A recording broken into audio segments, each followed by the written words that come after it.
The world held its breath as the spacecraft began its final journey home. Far beyond the blue glow of Earth, drifting in the silent darkness between worlds, the crew of Artemis II stared out through their small windows at a sight few humans had ever witnessed, the moon fading behind them, and Earth slowly growing larger ahead. It looked fragile, distant, almost unreal. For days, they had lived suspended in microgravity, orbiting the moon and venturing farther into space than any crew in more than half a century. Now, their mission was nearing its most dangerous phase. Coming home. Inside the Orion spacecraft, Reed Wiseman floated calmly, his eyes scanning the control panel. Every number mattered now. Every system had to work perfectly. Beside him, Victor Glover checked navigation data, his voice steady as he relayed updates. Christina Koch monitored life support systems, while Jeremy Hansen documented their final approach. They had trained for this moment for years. But no amount of training could fully prepare a human being for the violence of re-entry. Back on Earth, in the control rooms of NASA, engineers and scientists watched the spacecraft's telemetry stream in. Screens flickered with data, velocity, trajectory, heat levels. The tension was almost unbearable. No one spoke unless necessary. Every eye was fixed on the numbers. High above the planet, Orion began its descent. At first, it was smooth, controlled, silent. Then, everything changed. As the spacecraft struck the upper layers of Earth's atmosphere, friction ignited a storm of fire around it. Temperatures outside surged to thousands of degrees Celsius. Plasma formed, wrapping the capsule in a blazing cocoon. From inside, the astronauts could see nothing but a violent glow engulfing them. The heat shield, humanity's barrier against destruction, took the full force of the inferno.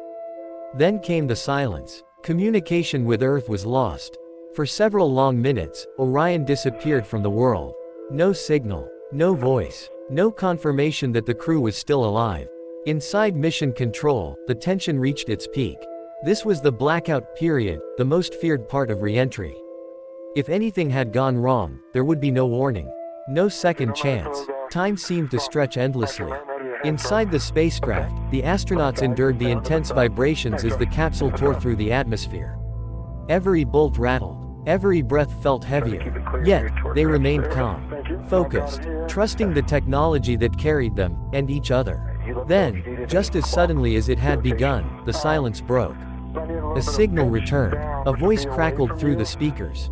They were alive. Relief swept through Mission Control like a wave. Shoulders dropped, hearts steadied. But the mission was not over yet. High above the ocean, Orion continued its descent. Then, parachutes deployed. Massive canopies burst open against the sky, catching the rushing air and slowing the capsule's fall. The violent descent transformed into a gentle drift.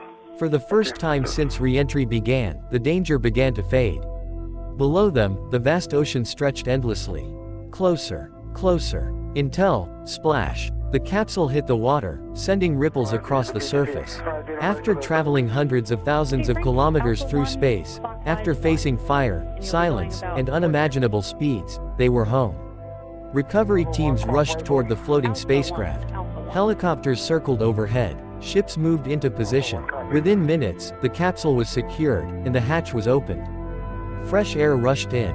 One by one, the astronauts emerged, smiling, exhausted, but triumphant. Cheers erupted across the world. Inside Mission Control, applause broke out. Some clapped, others simply sat in quiet relief, overwhelmed by the magnitude of what had just been accomplished. For the first time since the Apollo 17 mission, humans had ventured beyond Earth's orbit and returned safely. But this was more than just a successful mission.